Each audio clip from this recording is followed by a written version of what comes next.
What's going on, Fizz Nation? Welcome back to the channel. Hope y'all are having an awesome week. I hope y'all made the most of that extra hour of sleep we got last night. Y'all, we are in November. How? How did we get here? It feels like the year just started. We are halfway through the fall flavor season and the holidays are coming. They're like right at our doorstep. Here comes Santa Claus. Here comes Santa Claus. Right down Santa Claus Lane is what I'm saying to you. It really is the most wonderful time of the year, though, for a number of reasons, not the least of which is some of the awesome flavors we're going to get to try the next couple of months. But Fizz Nation, that brings me to a bit of an announcement and a concession. A couple months ago, I set a goal that I wanted to hit 500 subscribers by Wednesday, November 15th. As of today, we are 10 days away from that deadline, and we still are at less than 400 subscribers. At the time of this recording, we are sitting at 378 subscribers. Now, a lot of y'all have jumped on the train the last couple months since we issued this challenge. I want to welcome y'all to the channel. Thank you so much for your support. It means the world. But unfortunately, it looks like the way that things have been going, we're not going to hit our 500 subscriber mark. But here's the thing, I still want to do that live stream on Thanksgiving Day. So that's my concession. Now, my announcement is this. I'm moving the goalposts. If in the next 10 days we can hit 400 subscribers, I will still do the Jones Turkey and Gravy Soda review live on Facebook and YouTube on Thanksgiving Day.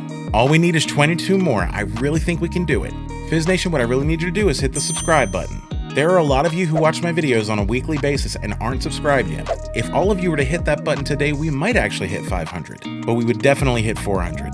And I really want to do this review, so help me out. If you're already subscribed, thank you so much for doing so. Really appreciate that. Do me a favor and share my content. A little over a month ago, I launched all these socials. Go ahead and follow me on all that. Tell your friends what I'm doing. It really would make a world of difference for this channel. Do you think we can do it? I do. Let's make it happen. Alrighty, so with that out of the way, let's go ahead and get right into this week's content. As you know, we are in the fall flavor season, and we do see a lot of new limited edition flavors come out this time of year, but we also see the return of a lot of seasonal favorites that only come out this time of year. This week, we're going to review one of those. This is Canada Dry's take on cranberry ginger ale. Now, I've been seeing this for a few years now. I've never really tried it, but I figured what's a better place than right here in front of you guys. Now, you may notice this is a 2-liter bottle. I've never actually used one of these on the channel before, but I can't find this in anything smaller than a 2-liter. I haven't seen cans, I haven't seen bottles. All I've seen is the 2-liter. Now, cranberry is synonymous with the holidays, especially Thanksgiving. Is the cranberry sauce on the table like one of anyone else's favorite side dishes, or am I just insane? I'm probably insane. It's okay, though. So I'm hoping this is going to be a mad rush of cranberry flavor, but there's only one way to find out. It's time to go ahead and pop the top and give it the old sniff test and see what we're dealing with here. Talk about ASMR there. I absolutely love that sound. Okay, so definitely smells like cranberry flavor. Reminded me of the aforementioned cranberry sauce that we eat. But it's interesting. It definitely smells artificial. Like, you know how you can smell like a fruit flavor and you know that that's like the artificial version of it? Like, you know what the fruit smells like, and this is kind of that, but not quite. That's what this is giving me. But as we know, the sniff test only gets us so far, so without any further ado, let's go ahead and grab our trusty glass with ice, give it the old pour, and see what's coming to the table. Really hoping I don't drop this bottle, because it is hard to hold these things with one hand. Okay, look at that. So we're definitely getting that red color. Sort of a light red. It's not very dark like certain other holiday flavors we may or may not be reviewing on this channel this year. This isn't very stable, so I'm afraid I'm going to drop it, but I'm going to go ahead and call that. Look at that. Yeah, definitely a nice light red color. Very similar to, I want to say, Mountain Dew Code Red. Like, it's not a very dark color, but it's definitely, you can tell that this is a red fruit flavor. And the whole air is smelling of just a very strong cranberry scent right now, which I love. All right, Fizz Nation, let's go ahead and toss it back and see what we get. Here's to you.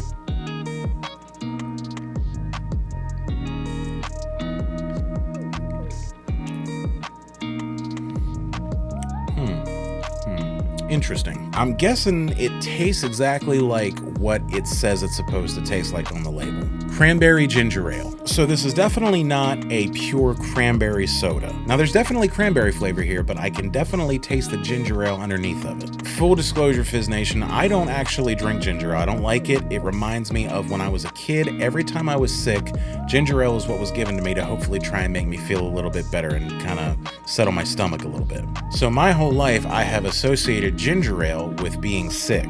This lesson in childhood trauma is brought to you by BetterHelp. Kidding, they are not a sponsor. Please don't sue me, BetterHelp. You're great. Therapy is important. So what I'm tasting is a cranberry version of a drink that I generally tend to stay away from. So I'm going to try and assess this flavor with as open a mind as possible. It is definitely pretty strong on the cranberry flavor. Like, you can absolutely tell that this is a ginger ale, but it obviously has a nice, pleasant layer of cranberry flavor to it. Now, it's a sweet cranberry. It's not very tart, which is what I would normally expect a cranberry flavor to taste like. And if I'm honest, actually kind of what I would prefer a cranberry flavor to taste like. I mean, call me crazy, I like a tart flavor. But from a purely objective standpoint, I would say it's a pretty decent flavor. I find it to be a little bit confusing because the ginger and the cranberry, they do kind of clash a little bit, I think, but not as much if they were a 50-50 mix of flavors. I think the ginger ale is here and the cranberry is kind of up here a little bit. Shot in the dark, I'd say probably a 60-40 mix, cranberry and ginger. It's a pretty interesting mix. I can definitely see why it's popular during the holidays. Alright, so what do I think? So from a purely objective standpoint, I would say it's not bad at all. I actually kind of like it as far as the flavor is concerned. However, I have a bit of a bone to pick with this soda, and it's not necessarily the fault of the soda itself. If you've been around the channel long enough, you know that my very first review of 2023 was Starry, which replaced Sierra Mist at the beginning of this year. Card is above my head in case you missed that one. So I thought that Sierra Mist was a pretty decent drink. I drank it from time to time, didn't hate it, with the exception of when they made Sierra Mist Natural about a decade ago. Didn't care for that flavor at all. However, one thing Sierra Mist did that I really loved was they had a cranberry Sierra Mist that came out this time every year for years. My family absolutely went crazy over that flavor. It was so good, y'all. I really wish that I would have had the opportunity to try it on this channel for you guys. But now that Sierra Mist is gone, so is the cranberry Sierra Mist. And I haven't heard any reports of Starry doing anything to potentially replace that flavor with their own version of it. So Canada Dry's Cranberry Ginger Ale is the closest I have found to cranberry Sierra Mist. And I have to say, it doesn't quite get there. Which, like I said, is not the fault of the soda, but it's just the reality that it reminds me of something that I liked better.